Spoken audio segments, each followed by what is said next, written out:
Let us begin. So you are the owner of one of the largest and most important continental hotels in the world. You are the king of a dominion of hitmen and assassins. But even with all that power, you still must serve under the table. You were under the table for too long. You want more, and you're tired of being under their control. They became arrogant, and you are expendable in their eyes. It's time to bring those selfish kings down. And as fate has it, you're in luck, because the best hitman in the world just lost his wife. He is the boogeyman, an unstoppable killing machine.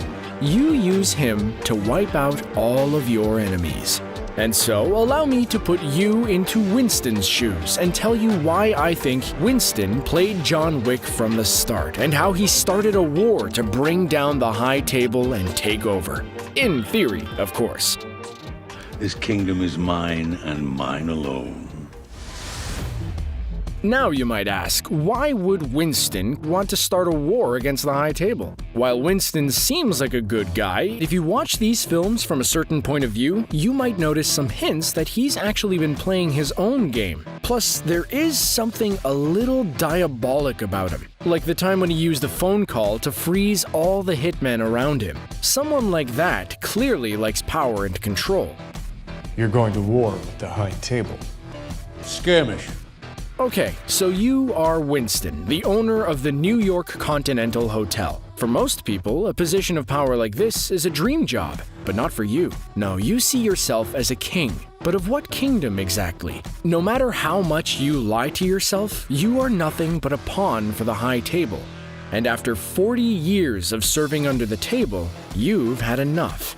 You are tired of the High Table's rules and control, as they oppress anyone under the table. It's time for a change, and to be the king, you need to destroy all of your enemies. You need to create chaos, escalate things to the point of war. But first, you need to bring the deadliest hitman in the world out of retirement. And so it happens, destiny is on your side, because John Wick's wife is very sick. She's dying from cancer. The whole thing is very tragic, but it's the perfect opportunity for you. If she dies, John will be devastated, meaning it will be easier to control and manipulate him. And John has a crucial role to play in your war. And yes, you might have had something to do with Helen's condition getting worse. Sure, you didn't give her cancer, you're not that powerful, but you might have pulled some strings to mess with her medication and treatment. You've got people everywhere in the city, most of them like you or they're in your debt. So you used some of your influence to make sure that Helen's condition deteriorates rapidly. Yeah, it's terrible, but you're doing John a favor here. She was gonna die anyway, why make her suffer? A true tragedy. While Helen is dying, you have a member of the High Table killed. The boss of the Camorra Syndicate and the father of Santino D'Antonio. Why D'Antonio? Well, that's because you know the father likes his daughter a lot more than his arrogant son. So she will inherit Daddy's seat at the table. You know that Santino is an entitled brat. So he will try to kill his sister Gianna to get that seat at the table. So predictable. And you know that John Wick owes a blood oath to Santino.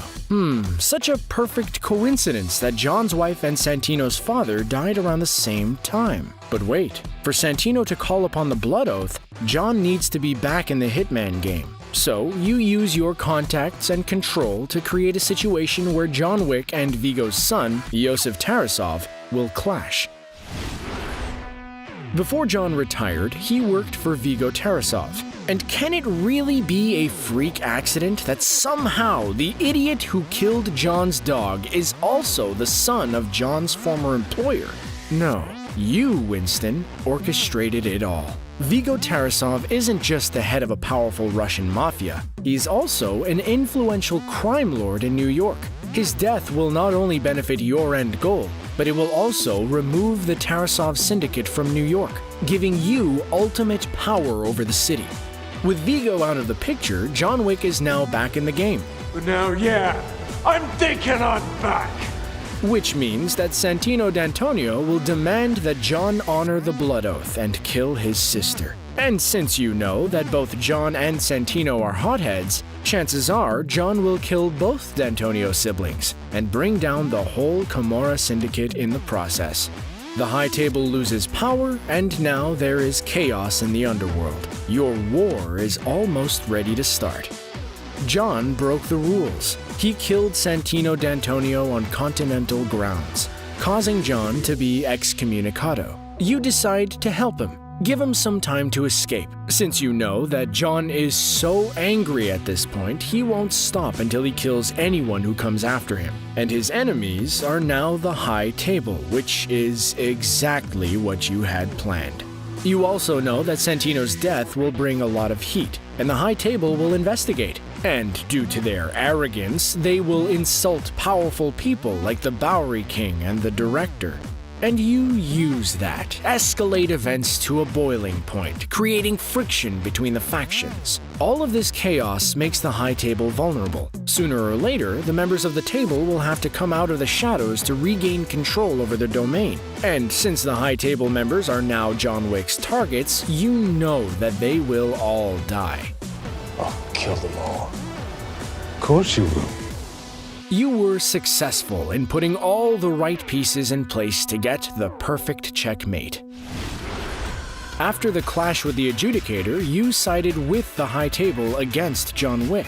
You had good reasons to do that. You showed them that you are loyal, but also you are not someone to be messed with. It's all part of your plan, because now, when the war starts, the High Table will see you as an ally, and you will be in a better position to destroy them from within. Since the Tarasov mob and the Camorra Syndicate have been dealt with, you are now the most powerful man in New York, and the High Table will need your influence, which gives you power over them. It also allows you to play both sides and dictate every outcome of the war.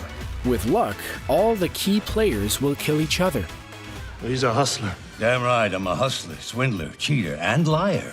But with all of your games, you might have made a colossal mistake. You betrayed John Wick. You tried to kill him. But you could still salvage things, find a way to convince him that you didn't really try to kill him, that you knew he would survive the attempt, and you had to fool the High Table into thinking you were on their side. But really, you're playing them, and you and John are still best friends. Hopefully that works, but you know that John Wick is not the forgiving type.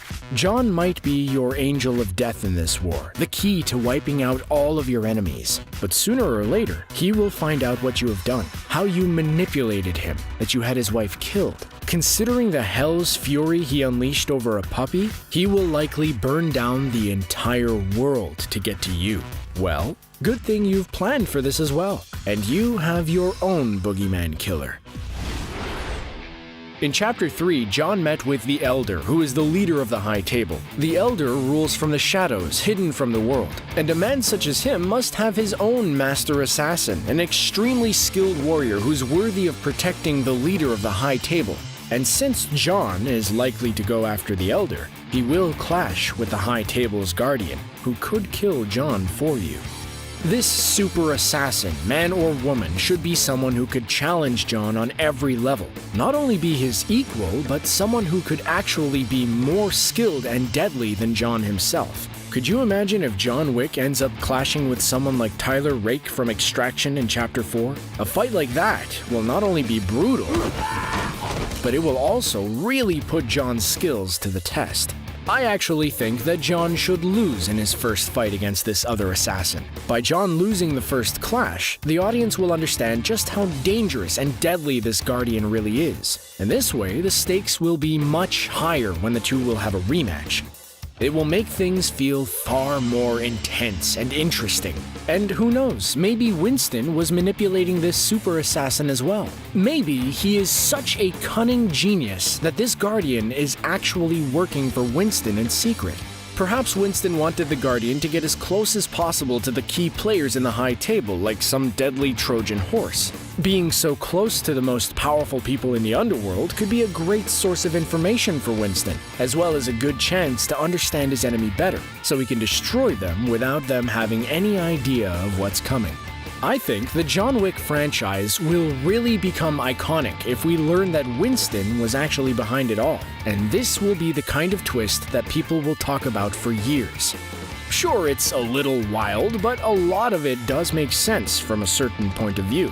I wonder where Sharon stands in all this. Will he stay loyal to Winston or team up with John? I'm not sure I'll be able to handle seeing John killing Sharon. Well played, sir. Do you think Winston is this evil genius mastermind? Who should play the super assassin in Chapter 4? Let me know in the comments below, and if you like this video, please hit the like button and make sure to subscribe to CBR for more cool videos. See you next time, and thanks for watching.